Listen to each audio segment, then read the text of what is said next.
Imagine this. You're sitting at a dinner table, chatting with a stranger. Suddenly, you realize this person, this total stranger, is the child you lost over 34 years ago. Sounds impossible, right? Well, let me tell you. It actually happened. Here's the story of how I got my miracle.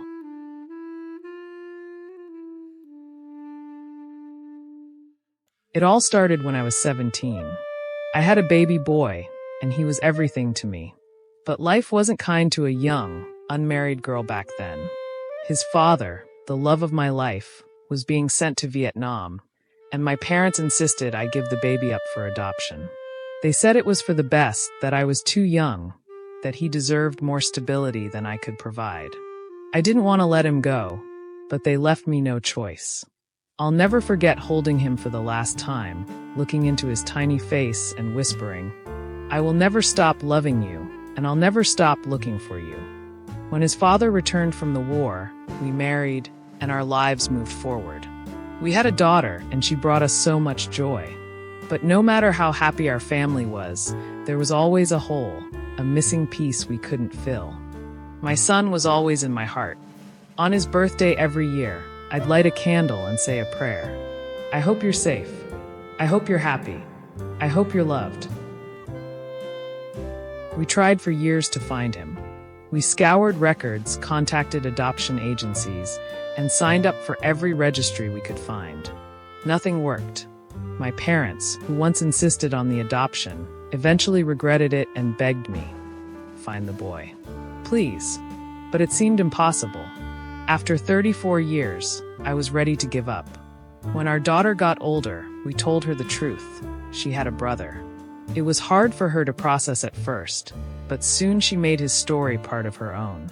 She would tell me, "One day, Mom, I'm going to find him." Her belief in the impossible gave me hope, even if it felt like a distant dream. Years later, our daughter moved to California. I worried she'd feel too far from us, but she stayed connected, calling and visiting often. Then one night, something extraordinary happened. It was her brother's birthday, and she was feeling sad about him, as she often did. She told her roommate about him, how we had searched for years but never found him.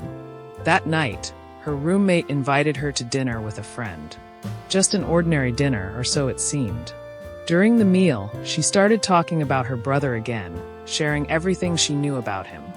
Adopted from Florida and about 34 years old. The man sitting across from her, the roommate's friend, began listening intently. As she talked, his face changed. His expression was a mix of shock and disbelief. Finally, he spoke. Me too. At first, she thought he was joking. "What do you mean, me too?" she asked, confused. "I'm from Florida," he said. "I was adopted, and today's my birthday." Her heart stopped.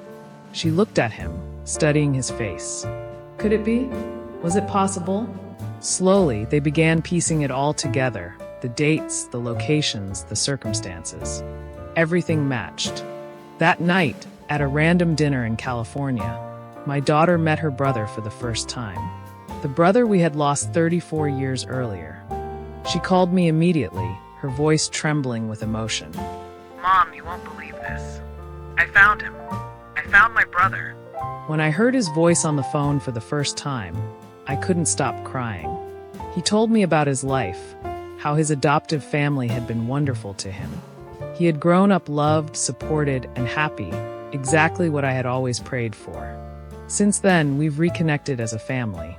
It's not the way I imagined, and it took much longer than I ever hoped, but it was perfect in its own way. We've shared stories, photos, and memories. My daughter and her brother are now inseparable. Some might call it a coincidence. I call it divine. After years of longing, searching, and endless prayers, the universe brought us back together at exactly the right time.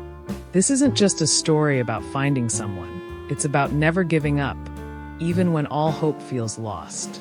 It's proof that love transcends time, space, and impossible odds. For me, it's more than a story. It's the miracle of my life.